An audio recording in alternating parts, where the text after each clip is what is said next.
Hello everyone, thank you so much for coming back to my channel. Today's video will be based on paragraph 3 and requesting paragraph. पहले वाली videos में मैंने आपको बताया कि आप इंट्रोडक्शन पैराग्राफ और पैराग्राफ 1 कैसे लिखेंगे लेटर का, और इस वाली वीडियो में मैं थर्ड पैराग्राफ और रिक्वेस्टिंग पैराग्राफ है वो कैसे लिखते हैं ये बताऊंगी। ठीक है, तो इसे स्टार्ट करते हैं। जो पैराग्राफ 3 है उसको स्टार्ट कैसे करना है, उसके कुछ तरीके होते हैं जो मैंने लिखे हुए हैं, तो आप एक बार इस चीज़ को देख लो।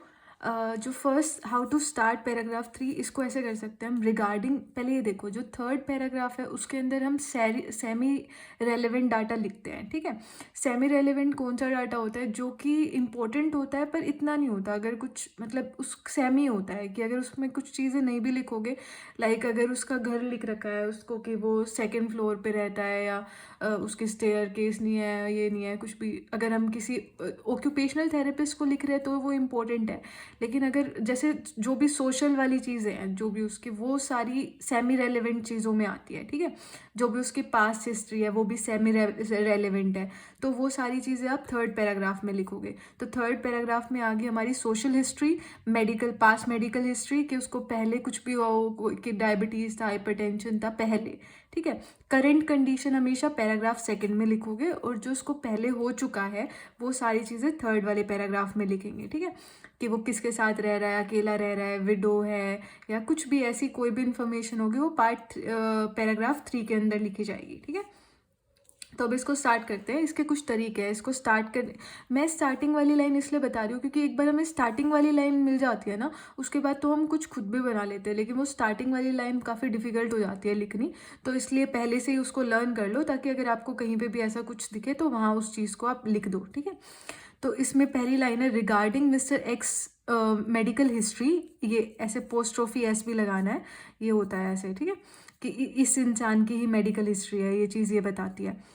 Regarding mister x medical history, Mrs है ये। ठीक है, शी हैज़ करके फिर उसको जो भी है, हाइपरटेंशन है या जो भी उसको बीमारी है पास्ट में जो भी थी, क्योंकि मेडिकल हिस्ट्री है ना ये, तो या फिर पास्ट मेडिकल हिस्ट्री भी लिख सकते हो। Past medical history regarding mister X, past medical history, she has hypertension, diabetes. अगर टाइम पीरियड दे रखा है तो सिंस लगा के वो टाइम भी लिख सकते हो। ठीक है, अब आता है नेक्स्ट पैराग्राफ। अगर उसकी सोशल हिस्ट्री बहुत इंपॉर्टेंट है, लाइक किसी एज केयर होम को लिख रहे हो, या फिर किसी होम केयर नर्स को लिख रहे हो, या कम्युनिटी हेल्थ नर्स को लिख रहे हो, तो social history is important in that case.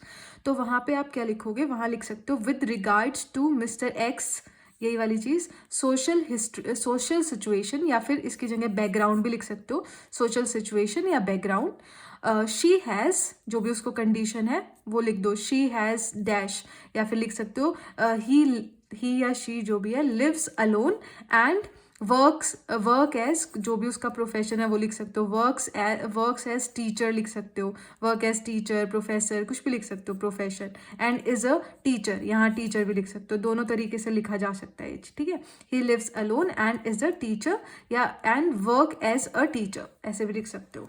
ठीक है, दोनों तरीके सही है, या कोई भी उसका प्रोफेशन हो, तो अगर वो सोशल हिस्ट्री इंपॉर्टेंट है तो वो आप इस तरीके से लाइन में लिख सकते हो।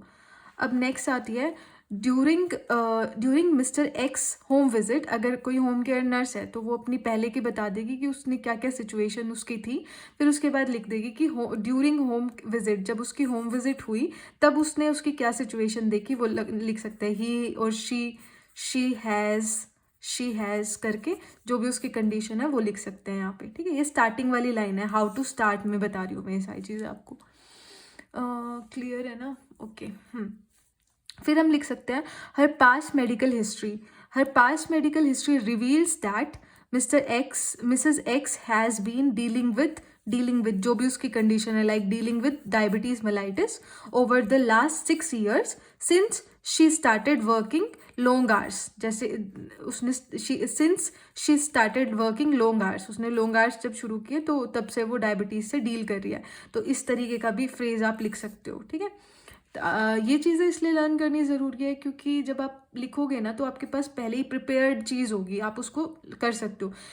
वहाँ पे बैठ के बनाना थोड़ा डिफ़िकल्ट होता है, लेकिन अगर आप पहले से ही चीज़ों को लर्न कर लोगे और फिर अपने एग्ज़ाम में लिखोगे ना, तो आपको पहले से ही आपके पास लाइन्स होगी, तो आपको इतनी कन्फ्यूजन नहीं होगी और आप अपना लेटर बहुत अच्छे से और जल्दी कर सकते हो। ठीक है, कितनी होती है, 200 वर्ड्स होते हैं। मान लो आपने उसमें से 200 टोटल वर्ड्स होते हैं जो हमें लिखने होते हैं। मान लो उसमें से 100 वर्ड्स आपके लर्न किए जा सकते हैं पहले से ही। अगर 100 वर्ड्स आप पहले ही लर्न कर लोगे तो सिर्फ 100 ही आपको वहाँ जाके बनाने पड़ेंगे, है ना। सेंटेंसेस जो 100 वर्ड्स के अंदर जो सेंटेंसेस में 100 वर्ड्स आ रहे हैं, बस उतना ही लिखना पड़ेगा आपको। और 100 तो आपको पहले से ही लर्न होगा, इसलिए आप पहले से ही ऐसी चीज़ें लर्न कर लो। ठीक है, क्योंकि मेरे काम आती थी तो इसलिए मैं बता रही हूँ। ओके, उसके बाद लिख सकते हो, या सिंपली अगर मान लो आपको कुछ ज़्यादा नहीं मिल रहा तो आप सिंपली उसका नाम लिखो, मिस्टर हेल्स, मिस्टर पीटन, कोई भी जो भी वो आदमी है उसका नाम लिखो, कोमा लगाओ, has been diagnosed with this, और कुछ भी कोई भी कंडीशन हो वो लिख सकते हो। Lives alone, mister X has hypertension since, जो भी उसकी हाइपरटेंशन सिंस 2017। ठीक है, ऐसे लिख सकते हो करके। सिंस और फॉर में भी डिफरेंस होता है यार, मैं कोशिश करूँगी कि लास्ट में बता दूँ। अगर नहीं बता पाती तो सिंस और फॉर की एक ग्रामर वाली वीडियो देख लो, उससे आपको ये डाउट क्लियर हो जाएगा। और कुछ भी, कोई भी छोटी चीज़ आपको लगे ना ये ग्रामर में मेरी बार बार गलत हो रही है, तो उसकी छोटी सी एक वीडियो देख लो। ज़्यादा देर की वीडियो नहीं बनाते वो, 2-3 मिनट की वीडियो बनाते, तो उसको देखो और उससे आपको समझ में आएगा। ठीक है, छोटी छोटी चीज़ें ही होती हैं। उसके बाद आप ऐसे भी लिख सकते हो, स्टार्ट कर सकते हो, as a part of treatment. ये सबसे इम्पोर्टेंट है। लाइक आपने सारी डिटेल्स बता दी, डॉक्टर को दे रहे हो या किसी को रेफ़र कर रहे हो या फिर होम केयर नर्स को कर रहे हो, तो उसमें आप लिख सकते हो एज पर डिस्चार्ज प्लान या फिर as a part of treatment mister X blocked tear duct was probed. ये मैंने एग्जाम्पल लिखा हुआ है कि आप इस तरीके से कोई भी कंडीशन बता सकते हो। ठीक है, ऐसे बता सकते हो, कंडीशन बता रखी है और कुछ नहीं लिखा हुआ, तो ये स्टार्ट ऐसे कर सकते हो, as a part of treatment, comma लगा के फिर जो भी उसकी कंडीशन है वो लिख दो। ठीक है, इनिशियली करके भी स्टार्ट कर सकते हैं, सोशली करके भी स्टार्ट कर सकते हैं, कोमा लगा के फिर आप उसकी कंडीशन लिख दो।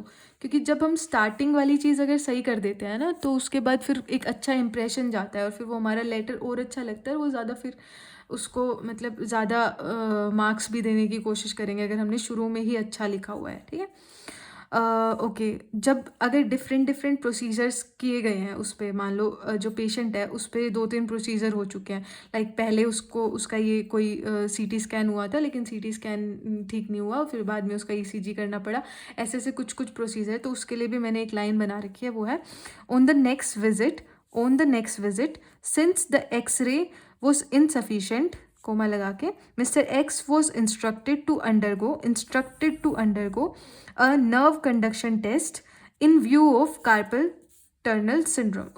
उसको क्या था कि इसमें क्या बता रखा है कि इसमें 3-4 चीज़ें मैंने एक साथ बता दी, वो कंसाइज करते हैं ना लाइन को, तो वो आप ऐसे कर सकते हो।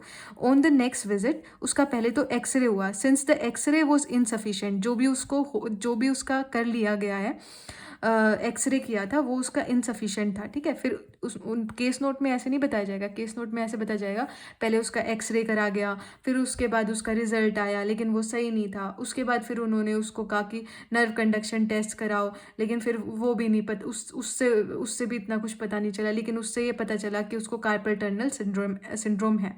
ठीक है, तो उस चीज़ को हम ऐसे लिख सकते हैं, since xray was insufficient mister X was instructed to undergo.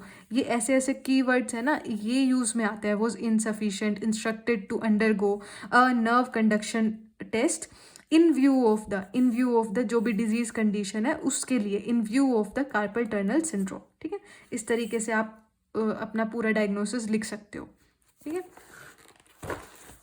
अब आती है हमारी कुछ और भी लाइंस होती हैं जो मैं आपको बता देती हूँ, जो पार्ट पैराग्राफ 3 के अंदर यूज़फुल हो सकती हैं। आई होप दिख रहा है, हाँ, okay. So her medical history is unremarkable. जैसे कि ये वाली चीज़ इस चीज़ के लिए है, अगर मान लो हमें बहुत सारी चीज़ें दे रखी है कि हमें ये बता रखा है कि उसको पहले उसको अभी ये था, उसको 10 साल पहले ये था, लेकिन अभी उसको ऐसा कुछ नहीं है, अब वो ठीक हो चुकी है किसी भी चीज़ से। लाइक उसको फ्रैक्चर था 10 साल पहले, लेकिन अब वो ठीक है उस चीज़ के लिए, या कुछ भी ऐसी कोई कंडीशन है जो ठीक हो चुकी है। तो उस चीज़ को अगर हमें मेंशन करना है तो हम उसको लिख सकते हैं, हर मेडिकल हिस्ट्री इज़ अनरिमार्केबल। ये लाइन बहुत इंपॉर्टेंट होती है।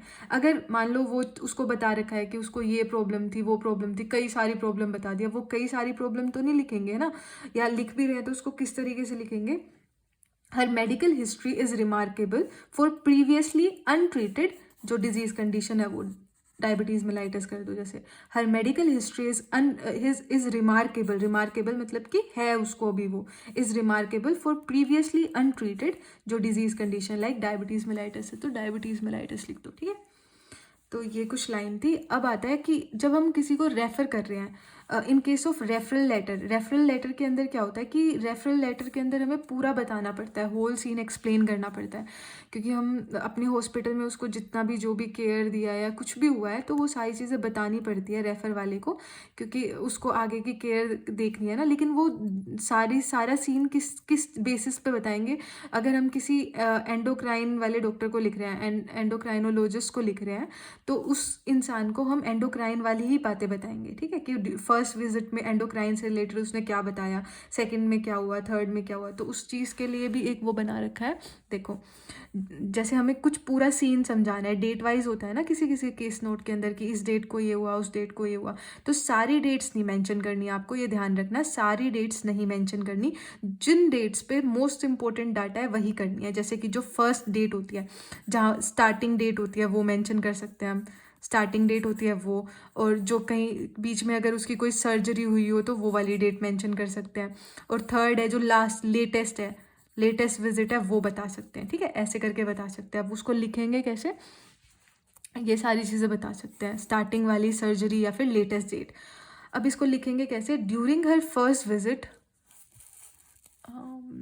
Okay fine, so during her first visit on, जो उसकी डेट थी, फर्स्ट विजिट बता दी, she was advised to dash, जो भी उसको एडवाइस किया होगा, पूरा ये नहीं बताएंगे उसने ये बोला वो बोला, सिंपल बताओ कि आप लोगों ने क्या उस पर काम किया, ठीक है। अगर उसकी कोई बहुत ही इंपॉर्टेंट कंप्लेन है जो आपको लग रहा है हाँ वो बहुत इंपॉर्टेंट कंप्लेन है, तो आप लिख सकते हो she complain about whatever the condition is there, you can write that, during her first visit on this date comma, she was advise to, जो भी उसको करवाया था कि एडवाइज टू हैव फिजियोथेरेपी और हेल्थ एजुकेशन या कुछ भी, ठीक है, तो वो सब लिख सकते हो। फिर दूसरा क्या लिखना है, ओवर 2 months लेटर, अब आपको उसमें केस नोट में बता रखे कि 2 महीने बाद या कोई भी 2 दिन बाद या कुछ भी ऐसे करके, तो आप लिख सकते हो over 2 months later comma, she comes with worsened symptoms, उसको जो एडवाइस किया था वो काम नहीं करा और उसके सिम्टम्स और बढ़ गए, ऐसा उसमें केस नोट में है,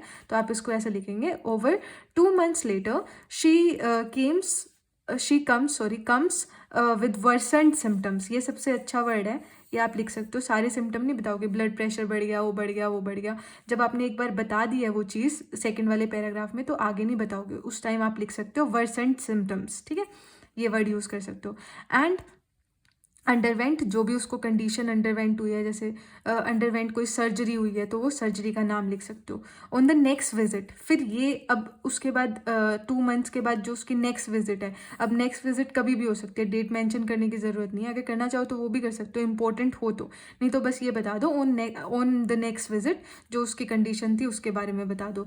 लेकिन येस्टरडे या टुडे जो लेटेस्ट है, लेटेस्ट वाली हम इसमें लेटेस्ट बताएंगे लास्ट वाली बात में, लेटेस्ट जैसे येस्टरडे लेटेस्ट है या टुडे लेटेस्ट है तो टुडे करके, ड्यूरिंग हर विजिट भी कर सकते हैं, today during her visit she agreed to have, जो उसका अभी प्रोसीजर है जो जिसके लिए हम उसको रेफ़र कर रहे हैं तो उसके लिए वो एग्री कर चुकी है, तो वो वाली बात लिख देंगे हम, ठीक है, यहाँ इस वाले लाइन के अंदर। तो आई होप ये आपको समझ में आ गया है पूरा। फिर से एक बार बता देती हूँ, during her first visit, over 2 months later, या फिर ऑन द नेक्स्ट विजिट जो उसकी नेक्स्ट विजिट है, या येस्टरडे या टुडे करके जो लेटेस्ट विजिट है उसके बारे में बता दो, ठीक है, ऐसे करके आप पूरा होल सिनेरियो एक्सप्लेन कर सकते हो। अब आता है और क्या लिख सकते हो, और भी तरीके हैं इसको बताने के, जो डेट वाइज चीज़ें होती हैं उसमें आप लिख सकते हो during the 20th day of hospitalisation, 20th ऐसे करके 20th डे या 20 डेज ऑफ हॉस्पिटलाइजेशन, जो भी, अब पूरा नहीं बताएंगे। जैसे हॉस्पिटल में हुई थी वो एडमिट 1 तारीख को, 1 जनवरी को, 1 जनवरी को वो एडमिट हुई है और 20 जनवरी तक वो हॉस्पिटल में ही रही है। तो उसमें बीच बीच में बताएंगे कि 11 को ये हुआ था, 12 को ये हुआ था, 13 को ये हुआ था। आप सारी चीज़ें नहीं बताओगे, आप बस ये बता सकते हो एक लाइन लिख के, during the 20 days of hospitalisation, फिर कोमा लगा के जो उसकी करंट कंडीशन है उसको लिख दो, ठीक है। या उस बीच में जो भी उसका हुआ है, कोई प्रोसीजर हुआ है तो वो लिख दो, या कोई कुछ भी, कोई भी इम्पोर्टेंट इवेंट हुआ है, इम्पोर्टेंट इवेंट्स मेंशन कर सकते हो इसके अंदर, ठीक है। 9 days अगो, 9 दिन पहले, कुछ मान लो आप कुछ बता रहे हो आज से 9 दिन पहले, तो आप वो भी लिख सकते हो, 2 days अगो या 3 days अगो, कुछ भी करके मिस्टर एक्स वॉज एडमिटेड ऐसे करके, और फिर उसको उसकी सिचुएशन बता सकते हो। 2 weeks लेटर, 2 हफ्ते बाद, अगर बाद का कुछ बताना है तो 2 weeks लेटर ऐसे करके बता सकते हो। या करंटली भी लिख सकते हो, करंटली जो उसकी करंट सिचुएशन, करंटली लिख के मिस्टर एक्स, मिस्टर हेल्स या कोई भी नाम हो उसके आगे उसकी बात बता दो, ठीक है। ऐसे करके आप स्टार्ट कर सकते हो और ऐसे करके आप अपनी लाइंस लिख सकते हो। अब देखो, अब एक बहुत ज़्यादा इंपॉर्टेंट चीज़ आती है, जैसे ड्रेसिंग के बारे में, है ना। ड्रेसिंग के बारे में बहुत जगह आता है कि उसको ड्रेसिंग प्रोवाइड करनी है होम केयर नर्स को, या ड्रेसिंग प्रोवाइड की गई है, कुछ भी ऐसे ड्रेसिंग की, तो उसकी एक लाइन बना रखी है मैंने, डेली ड्रेसिंग के लिए है वो। ये आप कहीं पे भी लिख सकते हो, ड्रेसिंग का भी, या कोई कुछ भी, वो कई बार कहेंगे कि इस दिन ये ड्रेसिंग करी, उस दिन वो ड्रेसिंग करी, तो लेटेस्ट पूरी सारी चीज़ों की समरी या फिर एक लेटेस्ट ड्रेसिंग वाली इन्फॉर्मेशन दे दो आप उठा के उसके अंदर, उसमें लिख सकते हो she has been assisted for daily dressing over the, जो साइट है, जैसे राइट नी है तो राइट नी लिख दो, या प्रेशर सोर साइट है तो प्रेशर सोर साइट लिख दो, ठीक है। She has been assisted for daily dressing over the, ऐसे पूरा अच्छे से सेंटेंस लिखना है, ऐसे ही प्रॉपर, ठीक है। मैंने पूरा ग्रामर वाइज ये सारी चीज़ें लर्न करके ही लिखी हुई हैं। तो she has been assisted for daily dressing over the pressure sore site, या जो भी साइट है उसका नाम लिख दो, ठीक है। उसके बाद नेक्स्ट है एक्सरसाइज। अगर कोई भी एक्सरसाइज के बारे में लिखा हुआ है कि एक्सरसाइज के का कुछ है, तो एक्सरसाइज में हमेशा ये लाइन लिखते हैं हम, क्योंकि हम उसको एनकरेज कर रहे हैं ना वो एक्सरसाइज करने के लिए।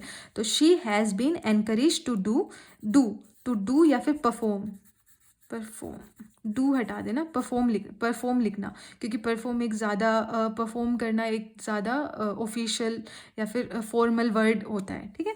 She has been encouraged to perform a range of motion stretching and strengthening exercises. ये उसके अंदर केस नोट में दिया गया होगा, वो आप बात लिख सकते हो, जैसे a range of motion stretching and strengthening exercises, ठीक है। शी हैज़ बीन एनकरेज्ड, ये इंपॉर्टेंट लाइन है, she has been encouraged to perform, जो भी उसको परफॉर्म करना है, रेंज ऑफ मोशन या जो भी एक्सरसाइज है, ठीक है। तो ये चीज़ें आप इस तरीके से लाइन लिख सकते हो। अब है रिक्वेस्टिंग पैराग्राफ। थर्ड वाले पैराग्राफ में आपको कुछ भी इम्पोर्टेंट लगे ना यार, कोई भी ऐसा लगे कि जो सेमी इम्पोर्टेंट डाटा है, जो कि ठीक है, हो भी सकता है, बताना ज़रूरी भी है, तो उस चीज़ को आप लिख सकते हो, ठीक है। बेसिकली आप उसके अंदर यही लिखा करो, जो पास्ट मेडिकल हिस्ट्री है उसके बारे में लिख दो, सोशल हिस्ट्री है उसके बारे में लिख दो, ठीक है। या कोई बस यही मेन होती हैं, इनके बारे में ही लिख दो। हर लेटर का वैसे तो अलग पैटर्न होता है, लेकिन अगर आप एक सिस्टम के तरीके से बनाओगे कि हाँ मेरे को पहले इंपॉर्टेंट डाटा लिखना है, फिर सेमी इंपॉर्टेंट, फिर रिक्वेस्टिंग, फिर उसके बाद आप धीरे धीरे उसके अंदर आप वैसे ही करने लग जाते हो, ठीक है। कि ट्राई करना और ये हो जाएगा। तो थर्ड वाले पैराग्राफ में पास्ट मेडिकल हिस्ट्री या फिर सोशल हिस्ट्री, ये दोनों ही इंक्लूड करना, कोशिश करना यही इंक्लूड करो। अगर कोई और भी डाटा है तो उसको भी इंक्लूड कर सकते हो, नहीं तो ये दोनों चीज़ें करो, ठीक है। और एक चीज़ का और ध्यान रखना यार, मुझे एक और चीज़ बतानी थी। कहीं पे भी ना अगर आपको एक वर्ड दिख रहा है, लाइक आपको फ्रैक्चर दिख रहा है केस नोट के अंदर, फ्रैक्चर सही लिखे है ना मैंने, फ्रैक्चर, ठीक है। फ्रैक्चर, अगर आपको फ्रैक्चर दिख रहा है तो आप पूरे केस नोट पे फ्रैक्चर के बारे में जो जो इन्फॉर्मेशन दे रखी है ना, इंपॉर्टेंट इन्फॉर्मेशन, उसको कोशिश करो कि उन्हीं 2-3 लाइनों में लिख दो, ठीक है। कि फ्रैक्चर कब फ्रैक्चर हुआ था, कौन सी नी का फ्रैक्चर हुआ था, लेफ्ट राइट जो भी हुआ था, और फ्रैक्चर के लिए क्या किया गया, ठीक है। क्या उसको सर्जरी हुई या कुछ भी हुआ, जो भी फ्रैक्चर से रिलेटेड चीज़ हुई है वो सारी उन्हीं 2-3 लाइनों में लिख दो। उसके लिए ड्रेसिंग की गई या कोई मेडिसिन दी गई पेन के लिए, वो सारी चीज़ें उन 2-3 लाइनों में लिख दो। ऐसे कंसाइज होता है लेटर। ठीक है, ये ट्राई करना। अब आते हैं पैराग्राफ 4 था ये। तो ये है रिक्वेस्टिंग पैराग्राफ, हमारा रिक्वेस्टिंग पैराग्राफ आ गया। इसके अंदर क्या होता है, इसके अंदर हम रिक्वेस्ट कर रहे हैं, जिसको भी हम लेटर लिख रहे हैं, होम केयर, ये सबसे इजी लगता है मुझे, और इस चीज़ को इजी ही मानो, क्योंकि इसके अंदर सिंपल जो लाइन दे रखी है ना, उसी में कुछ कुछ थोड़ा थोड़ा ऐड करके और ये बन जाता है। वो मैं बता देती हूँ कैसे करना है। देखो, रिक्वेस्टिंग पैराग्राफ होता क्या है, इसके अंदर हम रिक्वेस्ट कर रहे हैं किसी भी डॉक्टर को, होम केयर नर्स को, या किसी भी इंसान को जिसको भी ये लेटर लिखा जा रहा है कि प्लीज़ आप मेरे इस पेशेंट को केयर प्रोवाइड कर दो। और वो जो फ़ॉरेन वाले लोग हैं ना, वो काफ़ी रिस्पेक्टफुल होते हैं, तो इसलिए इसमें बहुत ज़्यादा रिस्पेक्ट डालने की ज़रूरत है आपको। वो कैसे डलेगी, वो देखो, फर्स्ट लाइन हमारी हमेशा एक ही होनी चाहिए, अपनी एक ही लाइन बना लो, हर जगह वही लिखना, ठीक है। As per the discharge plan, अगर डिस्चार्ज प्लान का कुछ है, वैसे तो ज़्यादातर यही होता है, तो आप ये भी लिख सकते हो, as per the discharge plan, coma लगा के, it would be appreciated if you could यहाँ तक, ठीक है। ये तो सब में सेम ही रहेगी। मान लो डिस्चार्ज प्लान के अकॉर्डिंग नहीं है, तो इसको कोई बात नहीं, इसको हटा के आप सीधा यहाँ से भी शुरू कर सकते हो, आई कैपिटल करके। It would be appreciated if you could monitor, क्या लिख सकते हैं आगे, मोनिटर करना है कुछ vital science, monitor vital science लिखा है तो वाइटल साइंस लिख दो, एग्जामिन, इवेलुएट, कंडक्ट, प्रोवाइड या विजिट, ठीक है। हम जैसे कई बच्चे क्या करते हैं, इसमें भी होम विजिट डाल देते हैं, if you could provide home visit, if you could do home visit for, लेकिन आपने होम विजिट तो इंट्रोडक्टरी पैराग्राफ में पहले ही मेंशन कर दिया ना।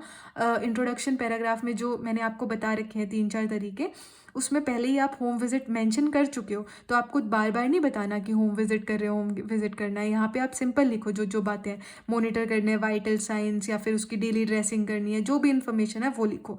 कैसे करके, इफ़ यू कुड मोनिटर है तो मोनिटर कर दो, एग्जामिन करना है कुछ, एग्जामिन, इवेलुएट हिज कंडीशन, या कंडक्ट कर दो, कंडक्ट अगर मान लो कुछ प्रोग्राम कंडक्ट करना है, एंटी स्मोकिंग या कुछ भी प्रोग्राम कंडक्ट करना है तो कंडक्ट लगा दो उसकी जगह, प्रोवाइड, विजिट, इस टाइप के वर्ड्स ही यूज़ करने हैं आपको, ठीक है। अब आता है और भी लिख सकते हो, इन व्यू ऑफ द अबव, वैसे एक ही लाइन बना लो, आपकी मर्जी है। एज पर डिस्चार्ज प्लान नहीं लिख रहे तो आप लिख दो इन view of the above, it would be appreciated, same that line. उसके बाद है कंसिडरिंग द अबव इन्फॉर्मेशन, अगर ये अच्छी लग रही है तो ये लिख दो, कंसिडरिंग द अबव इन्फॉर्मेशन, जो भी अभी मैंने सारे पैराग्राफ में इन्फॉर्मेशन दिया है उसको कंसिडर करते हुए, it would be appreciated if you could do further, जो भी आगे की लाइन हो वो लिख दो, ठीक है। अब आता है बीच में जो बिटवीन, जो ये तो फर्स्ट लाइन हो गई, ये तो स्टार्टिंग सॉरी, ये तो आपकी स्टार्टिंग वाली लाइन हो गई। अब इससे आगे क्या है, उसके बाद जो बीच में क्या क्या लिख सकते हो आप, जैसे आपने एक लाइन कंप्लीट कर दी, स्टॉप, फुल स्टॉप आ गया, उसके बाद आप ऐसे लिख सकते हो, काइंडली मोनिटर, ऐसे करके शुरू कर सकते हो, काइंडली मोनिटर, या encourage, conduct, assess the need, या प्रोवाइड, या विजिट, ऐसे करके आप अपनी पूरी लाइन लिख सकते हो, जो भी आपकी आगे की सिचुएशन है, जो भी उसके अंदर दे रखा है केस नोट में, वो लिख दो। काइंडली मोनिटर, इस टाइप से शुरू कर सकते हो आप। या प्लीज़ एनकरेज, आपने यहाँ फुल, ये वाली लाइन खत्म होगी, फुल स्टॉप लग गया, आप लिख सकते हो प्लीज़ एनकरेज, कुछ और हो, वो किसी भी चीज़ के लिए एनकरेजमेंट हो, टू परफॉर्म फिजिकल एक्सरसाइजेस, तो उसके लिए आप लिख सकते हो यहाँ पे please encourage him to do या टू परफॉर्म फिजिकल एक्सरसाइजेस, या please ensure that he is compliance to his medication, ऐसे भी लिख सकते हो आगे। प्लीज़ एंश्योर मतलब प्लीज़ आप देख लेना इस चीज़ को, दोबारा श्योरिटी ले लेना इस चीज़ के लिए। ऑफ नोट मतलब ऑफ नोट जब लगा दो तो मतलब लास्ट पॉइंट बता रहे हो, जैसे कोई एलर्जी के बारे में बता रहे हो या कुछ ऐसा इंपॉर्टेंट पॉइंट बता रहे हो जो कि लास्ट में इंपॉर्टेंट है, तो उस चीज़ को ऑफ नोट करके जो सेंटेंस लिखो ना, जहाँ फुल स्टॉप लगाओ, उसके बाद आपका वो लास्ट होना चाहिए रिक्वेस्टिंग का, ठीक है। ऑफ नोट हमेशा लास्ट वाली लाइन में आएगा। ऑफ नोट प्लीज़ करके जो भी आपका सेंटेंस है वो लिख दो। हाँ, और ये भी लिख सकते हो लास्ट में, अगर ऑफ नोट, ये सारे लास्ट के पॉइंट है, ये दोनों लास्ट के पॉइंट है, अगर लास्ट में ऑफ नोट करके लिख रहे हो तो ऑफ नोट करके लिख दो, नहीं तो आप एक और सेंटेंस बना सकते हो, इट इज़ वर्दी of note that he requires करके जो आपका अलग सेंटेंस बन रहा है तो आप वो लिख दो इसके अंदर, ठीक है। It would be worthy of note that he requires further care and management, या he requires special attention related to his penicillin allergy, ठीक है, ऐसे भी लिख सकते हो। उसके बाद है kindly do the needful, as per doctor's advice we have organised कुछ ऑर्गेनाइज स्मोकिंग सेजेशन प्रोग्राम है या कुछ भी प्रोग्राम है, ऐसा कुछ ऑर्गेनाइज है, तो उसके लिए ये लाइन लिख सकते हो, as per doctor's advice we have organised, जो भी है बात वो आगे लिख सकते हो, ठीक है। काइंडली डू द नीडफुल, ये लास्ट में लिख सकते हो आप एक तरीके से, कि जो भी स्पेशली डॉक्टर्स के लिए, डॉक्टर के लिए जब भी हम लेटर लिख रहे हैं ना, तो उसको हम एक एक चीज़ नहीं बताएंगे कि आप उसके मेडिसिन का देख लेना, वो देख लेना, ये देख लेना, कई चीज़ें बता रखी होगी उसके अंदर, लेकिन आपको उसको इंपॉर्टेंट इन्फॉर्मेशन ही देनी है, जो आपको लगे हाँ ये चीज़ डॉक्टर, जिसको जो चीज़ आपको पता है कि ये तो डॉक्टर को पता ही है कि फिजिकल एक्सरसाइजेस करानी है वो कुछ भी इस टाइप की इन्फॉर्मेशन जो आपको लगता है डॉक्टर को तो ये ओबियसली पता ही होगी ना, तो उसको सारी बात नहीं बताने की इम्पोर्टेंट, उसको बस एलर्जी के बारे में बता दो या जो उसकी इंपॉर्टेंट बात है वो बता दो, और फिर लास्ट में लिख दो काइंडली डू द नीडफुल, जो आपको सही लगे वो कर लेना, ठीक है, ये बात है। तो इस तरीके से हम OET का लेटर लिखते हैं, क्योंकि इस तरीके से हम एक तरीके से उसको रिस्पेक्ट दे रहे हैं उस इंसान को जिसको भी हम लेटर लिख रहे हैं ना, तो हमें इन चीज़ों का ध्यान रखना है। इसमें और भी लिख सकते हो, information has been provided to her, अगर इन्फॉर्मेशन कुछ दिया है तो उसको हम इस टाइप की लाइन में लिख सकते हैं, information has been provided to her regarding, जो भी उसका रिगार्डिंग करके जो भी चीज़ के रिलेटेड इन्फॉर्मेशन दिया वो लिख दो, नहीं तो यहाँ पे भी स्टॉप कर सकते हो, सो ऐसे करके लिख सकते हो। Education has been provided to her, education दिए तो has been provided to her, तो इस टाइप के सेंटेंस फॉर्मेशन बता रही हूँ, ऐसे ऐसे सेंटेंस बन सकते हैं, ठीक है।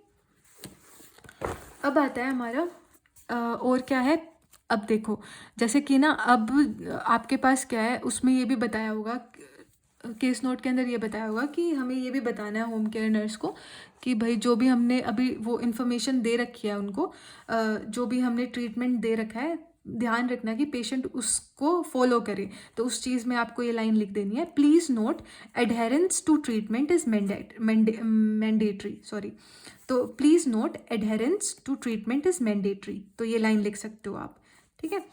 ऑफ नोट ये लास्ट वाली लाइन होगी किसी चीज़ की, वो बता रखे, of note she is due for chemotherapy appointment on, जो डेट है वो लिख दो, क्योंकि ऑफ नोट हमें लास्ट में यही बतानी है ना उसको कि अपॉइंटमेंट वगैरह मिस ना हो जाए, या कोई फॉलो अप अपॉइंटमेंट है या किसी चीज़ की इस टाइप की चीज़ है, तो वो चीज़ मिस ना हो जाए, इसलिए उसको लास्ट में बता दो एक बार, ठीक है। Of note she is due for chemotherapy appointment on, जो उसकी डेट है वो लिख दो, इस तरीके से सेंटेंस बन जाएगा, या फिर ऐसे भी लिख सकते हो, of note she is due for follow up appointment on, जो उसकी डेट है वो लिख दो, ठीक है।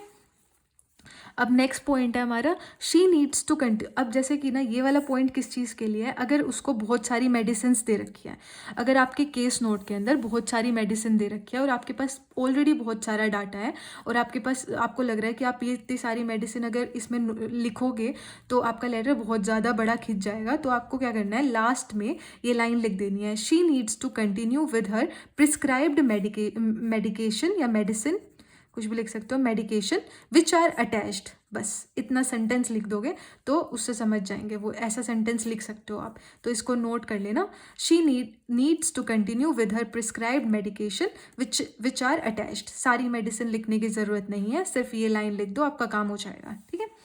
या एलर्जिक कंडीशन है, अगर किसी को एलर्जिक कंडीशन है तो उसको भी लास्ट में मेंशन करो, उसको बीच में मत बताओ, क्योंकि बीच में तो हम खुद अपने आप से इमेजिन करो, अगर आपको कोई लेटर दे रहा है लिख के, तो आप हमेशा शुरू की लाइन पे ज़्यादा ध्यान दोगे और लास्ट की लाइन पे ज़्यादा ध्यान दोगे, इसीलिए एलर्जी वाली कंडीशन को लास्ट में लिख दो, ठीक है। कैसे लिखोगे एलर्जी कंडीशन को, प्लीज़ बी अवेयर ऑफ, ऐसे शुरू यहीं से करोगे, तब जो रिक्वेस्टिंग पैराग्राफ है उसमें एक लाइन होगी, ये शुरुआत, रिक्वेस्टिंग पैराग्राफ की शुरुआत तो वैसे करनी है जैसे मैंने पहले बताया था, ये बीच की लाइन है, please be aware of her penicillin allergy and comma लगा के, and her medication prescriptions are enclosed herewith, like मतलब कि हम ये वाली बात थी ना जो हमारी की प्रिस्क्राइब मेडिसिन उसके साथ अटैच्ड है, तो उस चीज़ को इन एलर्जी को दोनों को साथ में कैसे लिख सकते हैं, please be aware of penicillin allergy, अगर उसको वैसे लिख दिया तो यहाँ वो चीज़ लिखने की ज़रूरत नहीं है, वहाँ यहाँ बस एलर्जी को मेंशन कर दो, अगर वो उन दोनों को कंसाइज करके लिखना है तो आप लिख सकते हो, and her medication prescriptions are enclosed herewith, attached और एनक्लोज्ड हियर विद सेम ही होता है, तो उसको ध्यान दे लेना, ठीक है। अब आता है, it is important to avoid intake of frequent meals, जो ये भी बहुत बहुत जगह होता है कि उसको प्लीज़ उसको बताना कि उसको बार बार खाना नहीं खाना, उसको इस टाइम से इस टाइम तक खाना है, उस टाइम से इस टाइम तक खाना है। ऐसे ऐसे कई कई चीज़ें दे रखी होगी। अगर किसी होम केयर नर्स को लिख रहे हो तो पूरी बात बताओगे कि किस टाइम से किस टाइम तक खाना है। लेकिन अगर किसी डॉक्टर को लिख रहे हो तो उस टाइम पे आपको ये नहीं बताना इस टाइम से, क्योंकि वो थोड़ा ना खिलाएगा। उसको बस ये लिख दो, it is important to avoid intake, please note, it is important to avoid intake of frequent meals. ठीक है, इसके आगे प्लीज़ भी लगा देना। रिक्वेस्टिंग पैराग्राफ की हर लाइन प्लीज़, काइंडली, इन सब से ही शुरू होगी। ठीक है, please note, it is important, it में आई छोटा आएगा। इट इज़ इम्पोर्टेंट, कोमा के बाद हर एक चीज़ छोटी आएगी। ठीक है, it is important to avoid intake of frequent meals. Please monitor his medication compliance. Compliance means होता है कि वो उस चीज़, वो मेडिसिन उसको सूट कर रही है या नहीं कर रही है। तो वो चीज़ चेक करने के लिए अगर आपको कहा जाए कि उसको ये वाली बात भी बतानी है तो आप लिख सकते हो, please monitor his medication compliance. ठीक है, वो अपने आप चेक कर लेगा कि कैसे क्या है। तो इस टाइप से आप सेंटेंस बना सकते हो। तो इस पूरी वीडियो के अंदर मैंने यही कोशिश करी है कि मैं आपको सारे सेंटेंसेस बता सकूं कि कैसे आप अपना लेटर लिख सकते हो। ये बहुत माइन्यूट डिटेल्स हैं, जो लेटर की प्रैक्टिस कर रहा होगा उसको इसकी सारी इंपॉर्टेंस का पता होगा यार। जो नया है उसको, उसके लिए उसको थोड़ा सा लेटर्स एक बार देखने पड़ेंगे, जो मैंने आपको उस पर भी दे रखे हैं। जो कम्युनिटी पोस्ट है उस पर मैंने कुछ लेटर्स डाल रखे हैं। एक दो लर्न करके आप लिखोगे ना तो उसके बाद आपको इनका और ज़्यादा मीनिंग समझ में आएगा। तो ये मेरे कुछ नोट्स से ट्राई करूँगी इनकी फ़ोटो मैं डाल दूँ। बाकी आप जब इसको खुद से समझेंगे मेरी वीडियो के साथ तो ज़्यादा समझ में आएगा।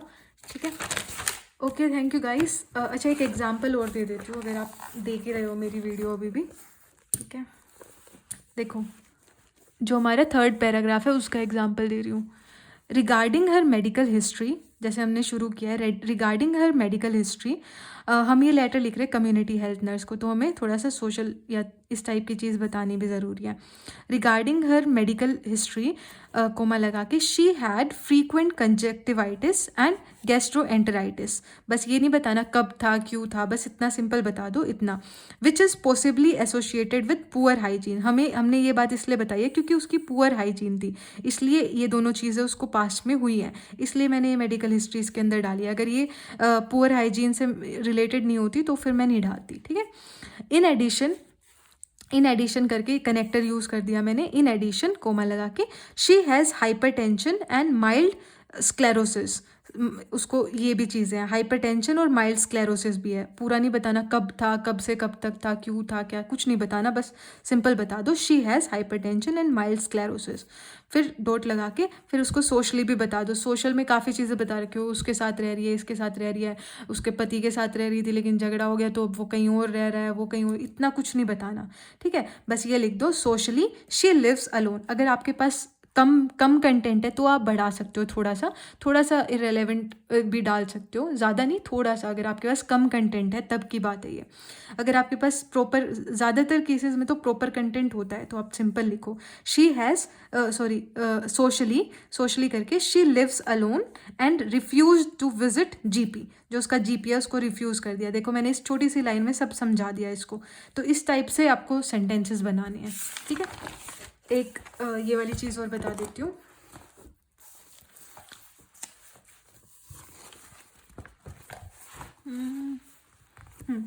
तो ये है हमारा रिक्वेस्टिंग पैराग्राफ। देखो इसमें कैसे लिखा हुआ है, दिख रहा है ना आपको?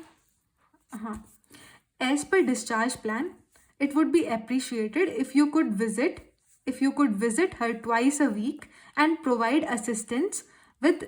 अब ट्वाइस अ वीक यहाँ पे मैंने इसलिए लिखा है विजिट के बारे में क्योंकि मेरे को ट्वाइस अ वीक वाली बात बतानी थी। ठीक है, and provide assistance with showering and dressing. ठीक है, जो शावरिंग एंड ड्रेसिंग है, कई चीज़ें लिखी होगी उसके अंदर की, कुछ कुछ बातें लिख रखी होगी, तो उस चीज़ को आप सिर्फ 2 वर्ड्स में भी डिस्क्राइब कर सकते हो। कुछ भी लिखा हो आप सीधा लिख दो शावरिंग एंड ड्रेसिंग। आपको खुद कॉमन सेंस होनी चाहिए, हाँ इसी चीज़ के लिए बोल रही होगी। या फिर अगर कई सारी चीज़ें लिख रखी है तो आप लिख दो assist with her personal care. आप सीधा लिख सकते हो assist with her personal care, ठीक है, इस जगह ये लिख सकते हो।